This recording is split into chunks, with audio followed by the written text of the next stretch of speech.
سیدنا عمر کہتے ہیں کہ نبی صلی اللہ علیہ وآلہ وسلم نے ایک دفعہ اپیل کی اللہ کی راہ میں صدقہ اور خیرات کرنے کی. مختلف غزوات کے موقع پر آپ صلی اللہ علیہ وآلہ وسلم یوں صدقے کی اپیل کرتے تھے کہ اللہ کی راہ میں خرچ کرو. سیدنا عمر کہتے ہیں کہ میری فائنینشیل پوزیشن اس وقت اتنی زبردست تھی کہ اس سے پہلے کبھی نہیں تھی. تو میں دل میں یہ سوچ رہا تھا آج تو میں ابو بکر کو پیچھے چھوڑ دوں. ہائے ہائے، آپ دیکھیں کمپٹیشن بھی کس فیلڈ میں ہے کہ میں آج اتنا مال لے کے جاؤں گا کہ ابو بکر کو پیچھے چھوڑ دوں گا. کہتے ہیں میں نے اپنے گھر کا مال آدھا کیا، آدھا مال گھر والوں کے لیے رکھا اور آدھا میں سمیٹ کے نبی علیہ السلام کے مبارک قدموں میں. اور دل میں سوچ رہا تھا آج تو میں ابو بکر سے آگے نکل جاؤں. لیکن ظاہر ہے کہ ایسا ہونا تو نہیں تھا. ابو بکر تو پھر ابو بکر ہے. تو سیدنا ابو بکر صدیق رضی اللہ تعالیٰ عنہ اپنے پورے گھر کا مال اٹھا کے نبی علیہ السلام کی خدمت میں حاضر ہوئے. یا رسول اللہ، یہ میری طرف سے صدقہ. اس موقع پر آپ صلی اللہ علیہ وآلہ وسلم نے سیدنا ابو بکر سے پوچھا کہ اپنے پیچھے گھر والوں کے لیے بھی کچھ چھوڑ کے آئے ہو؟ تو سیدنا ابو بکر صدیق رضی اللہ تعالیٰ نے فرمایا ابقیت، میں نے باقی رکھا ہے اپنے گھر والوں کے لیے اللہ اور اس کا رسول عز وجل وصلی اللہ علیہ وآلہ وسلم. یعنی میں اپنے گھر والوں کے لیے اللہ اور اس کے رسول صلی اللہ علیہ وآلہ وسلم کی محبت، ان پر کامل ایمان، کامل یقین چھوڑ کے آئے. کیوں؟ سورہ توبہ کی آیت ہے کہ اللہ تعالیٰ نے مومنین کی جانیں اور مال جنت کے بدلے میں خرید لی ہیں، لہذا اہل ایمان خوشیاں مناؤ اس بیع کے اوپر، اس بیع پہ. بیع کہتے ہیں تجارت کو، اسی سے لفظ بیعت بھی نکلا ہے. قرآن میں تو ہے کہ ہماری بیعت کس کے ساتھ ہے؟ اللہ کے ساتھ. جنت کے بدلے میں جان اور مال کس کے ذریعے؟ رسول اللہ کے ذریعے صلی اللہ علیہ وسلم. اللہ کے سامنے انسان اپنے آپ کو بیچ سکتا ہے، انسان کے سامنے نہیں. وہ لہٰذا وہ جو بیعت جب کروا رہے ہوتے ہیں کہتے ہیں بیعت کا مطلب آپ نے اپنا آپ ہمارے آگے بیچ دیا. وہ آپ کے آگے کیا بیچا ہے؟ ایک منی کے گندے قطرے کی جو پیداوار ہے اس کے آگے اپنے آپ کو بیچ دیا ہم نے. کیا اللہ کے سامنے بیچا؟ انسانوں کو غلامی سے چھڑایا ہے نبی صلی اللہ علیہ وآلہ وسلم، نہ کہ انسانوں کا غلام بنایا. یہ بیعت اللہ کے ساتھ ہے. جنت ملے گی جان اور مال کو اللہ کی راہ میں خرچ کرنے کے لیے. تو سیدنا ابو بکر نے کہا کہ میں اللہ اور اس کا رسول باقی چھوڑ آیا ہوں. اچھا، اور یہ حقیقت بات ہے میرے بھائیوں، اس امت میں سیدنا ابو بکر صدیق رضی اللہ تعالیٰ عنہ کی مبارک ذات نبی صلی اللہ علیہ وآلہ وسلم کے ساتھ اور اللہ کے ساتھ کمٹمنٹ کی ایک اعلیٰ ترین مثال ہے. صحیح بخاری میں حدیث ہے، نبی صلی اللہ علیہ وآلہ وسلم نے فرمایا مجھ پہ مال اور وقت کے اعتبار سے تمام مخلوق میں سب سے زیادہ احسان ابو بکر کے. دو ہی چیزیں ہو سکتی ہیں نا، یا آپ کسی کو اپنا مال دے سکتے ہیں یا وقت. وقت زندگی، آپ بھی وقت دے کے یہاں بیٹھے ہوئے نا، یا مال خرچ کریں گے یا وقت. ایون جو مال بھی آپ خرچ کر رہے ہیں وہ بھی وقت ہی ہوتا ہے، کیونکہ وقت لگا کے آپ نے مال کمایا ہوتا ہے. نبی علیہ السلام نے فرمایا کہ اپنے وقت اور مال کے اعتبار سے سب لوگوں سے بڑھ کے مجھ پہ احسان ابو بکر کا ہے. اور اگر اس کے ساتھ ہی الفاظ ہے بخاری مسلم میں، حدیث بخاری مسلم دونوں میں، اگر میں دنیا میں اپنا خلیل کسی کو بناتا تو ابو بکر کو بناتا، لیکن میں نے اپنا خلیل اپنے رب کو بنایا ہے. سر توحید ہر جگہ اوپر ہے.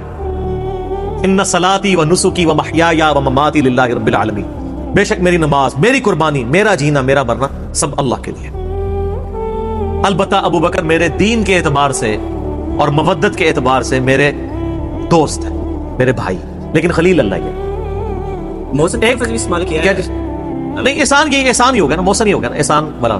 ایک روایت ترمذی میں ہے، وہ ضعیف ہے، میں ساتھ بیان کرتا ہوں. اس میں الفاظ ہے کہ میں نے دنیا میں ہر شخص کے احسان کا بدلہ اتار دیا سوائے ابو بکر کے. یہ روایت اصول محدثین پہ کمزور ہے، لیکن جو میں نے روایت بیان کی ہے نا وہ صحیح بخاری کی، وہ اس میں آلموسٹ فٹ ہی نہیں بیٹھتی ہے. تو سیدنا ابو بکر صدیق رضی اللہ تعالیٰ نے کوئی موقع نہیں جانے دیا نبی علیہ السلام کے ساتھ اپنی کمٹمنٹ میں کہیں پہ بھی کمزوری نہیں دکھائی پوری زندگی.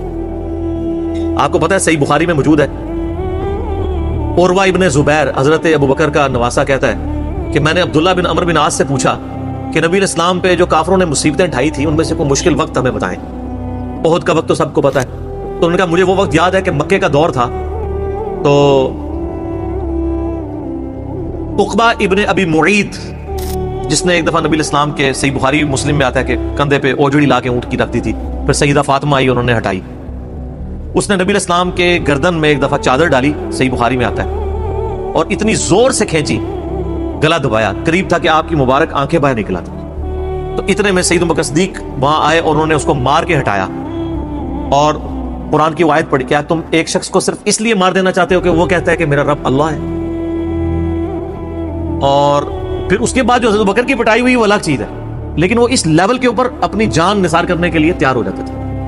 غزوہ احد کے موقع پر صحیح بخاری میں آتا ہے کہ 12 بندے صرف نبی صلی اللہ علیہ وسلم کے ساتھ رہ گئے تھے 700 میں سے، اور ان 12 میں حضرت ابو بکر بھی شامل تھے، حضرت علی بھی تھے، حضرت عمر بھی تھے۔ اس وقت بھی کمٹمنٹ آپ دیکھ لیں، پیچھے نہیں بالکل ہٹے۔ ہر موقع پہ جہاں پہ قربانی کا موقع آیا پوری کمٹمنٹ کے ساتھ نبی صلی اللہ علیہ وآلہ وسلم کا ساتھ دیا۔ حضرت عمر بن عاص کہتے ہیں بخاری اور مسلم دونوں میں، نبی علیہ السلام نے مجھے ایک لشکر روانہ کیا تو اس لشکر کا امیر بنایا، تو مجھے یہ زوم ہوا کہ میں حضور کا بڑا لاڈلا ہوں۔ تو میں نے کہا یا رسول اللہ صلی اللہ علیہ وسلم آپ کو لوگوں میں سب سے بڑھ کے محبوب کون ہے؟ تو فرمایا عائشہ سلام اللہ علیہا۔ تو میں نے کہا نہیں یا رسول اللہ میں مردوں میں پوچھ رہا ہوں، تو کہا اس کا باپ ابو بکر۔ پوچھا اس کے بعد، کہا عمر، اور پھر کہتے ہیں میں حضور سے پوچھتا گیا، آپ نام لیتے کہ میرا نام کوئی لیا، پھر میں خاموش ہو گیا کہیں میں ان بندوں میں شامل ہی نہ ہوں۔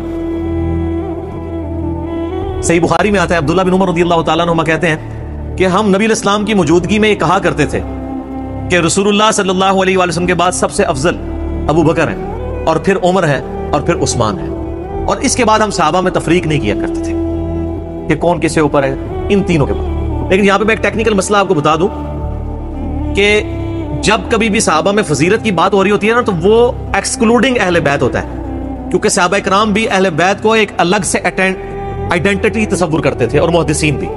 ورنہ تو ظاہر ہے کہ صحیح بخاری میں ہے، مسلم میں بھی، کہ فاطمہ میرے جگر کا ٹکڑا ہے، جس نے فاطمہ کو تکلیف دی اس نے مجھے تکلیف دی۔ سیدنا ابو بکر بھی کبھی یہ جرت نہیں کریں گے کہ کہیں کہ میں رسول اللہ کو فاطمہ سے بڑھ کے محبوب ہوں، کبھی بھی نہیں یہ جرت کریں گے۔ اس کے الٹ آپ کو حدیث بخاری مسلم میں مل جائے گی، وہ ٹاپک الگ ہے۔ میں آپ کو ایک شرعی مسئلہ سمجھا رہا ہوں، محدثین کے ہاں، صحابہ کے ہاں جب کبھی بھی صحابہ کی فضیلت کی بات ہو رہی ہوتی ہے تو وہ ادر دین اہل بیت ہوتا ہے، یعنی اگر یہ فضیلت کی بات ہو رہی ہے تو اس میں حضرت فاطمہ، حسن و حسین، حضرت علی شامل نہیں ہے، ان کا مقام وہ ہاں وہ الگ سے ہے، وہ کیٹیگری الگ ہے، وہ اہل بیت کی کیٹیگری میں فال کرتی ہے۔ اور یہ اہل بیت کی کیٹیگری اتنی سٹرونگ ہے، آپ حدیث کی کتابوں میں دیکھیں گے کہ صحابہ کرام کے فضائل پہ چیپٹر الگ ہے، اہل بیت پہ الگ ہے، اور امہات المومنین پہ الگ ہے۔ ایون امہات المومنین کو بھی اہل بیت سے الگ سے ذکر کیا جاتا ہے۔ اہل بیت کی ٹرم جو محدثین کے ہاں مانی جاتی ہے، اگرچہ امہات المومنین بھی اہل بیت ہیں، لیکن وہ اسپیسیفکلی سیدنا علی، حسن حسین اور سیدہ فاطمہ کے لیے۔ تو یہ میں آپ کو کیٹیگری بتا رہا ہوں۔ تو بہرحال یہ خود مولا علی علیہ السلام کے بارے میں صحیح بخاری میں آتا ہے، محمد ابن حنفیہ، حنفیہ نامی ایک عورت سے حضرت علی کا بیٹا تھا، اس کا نام تھا محمد۔ حضرت فاطمہ کی زندگی میں تو حضرت علی نے دوسری شادی نہیں کی، وہ صحیح بخاری مسلم میں آتا ہے، نبی اسلام نے ان کو منع کیا تھا، یہ ان کی خصوصیت تھی۔ بعد میں انہوں نے کچھ شادیاں کی، اس سے بھی اولاد ہوئی، جس میں حضرت سیدہ حنفیہ نامی ایک عورت تھی، ان سے ایک بیٹا تھا محمد ابن حنفیہ۔ صحیح بخاری میں آتا ہے حضرت ابو بکر کے فضائل کے چیپٹر میں کہ محمد ابن حنفیہ کہتا ہے کہ میں نے اپنے والد علی ابن ابی طالب سے پوچھا، ابا جان بتائیں رسول اللہ کے بعد اس امت میں سب سے افضل کون ہے؟ تو انہوں نے کہا ابو بکر۔ تو میں نے پوچھا اس کے بعد؟ فرمایا عمر۔ اور ان کا میں تیسری دفعہ میں نے سوچا کہ میں اگر پوچھا تو یہ عثمان کا نام لیں گے، تو میں نے کہا اس کے بعد تو آپ کا ہی نمبر ہوگا، لیکن وہ تو علی تھے نا۔ تو انہوں نے کہا کہ میں تو عام مسلمانوں میں سے ایک مسلمان ہوں۔ ومن احسن قولا ممن دعا الی اللہ وعمل صالحا وقال اننی من المسلمین۔ اس سے بڑھ کر کس کی بات ہو سکتی ہے جو لوگوں کو اللہ کی طرف بلائے، خود بھی نیک اعمال کرے، اور پھر بھی کہ میں عام مسلمانوں سے ایک مسلمان ہوں۔ میں بھی مسلمان ہی ہوں، بہت بڑا پیر فقیر یا کوئی اپنے آپ کو ایکسٹراڈنری نہ ماننا شروع کرتا۔ اس حدیث میں بھی سیدنا ابو بکر صدیق رضی اللہ تعالیٰ عنہ کی فضیلت کو خود مولا علی نے بیان کیا۔ پھر بخاری مسلم میں وہ جو حدیث ہے سقیفہ بنی ساعدہ والی، جو اختلاف ہوا تھا، اس میں آپ کو پتا ہے سیدنا علی نے بیعت نہیں کی تھی حضرت ابو بکر کی 6 مہینے تک، بخاری مسلم دونوں میں آتا ہے۔ پھر سیدہ فاطمہ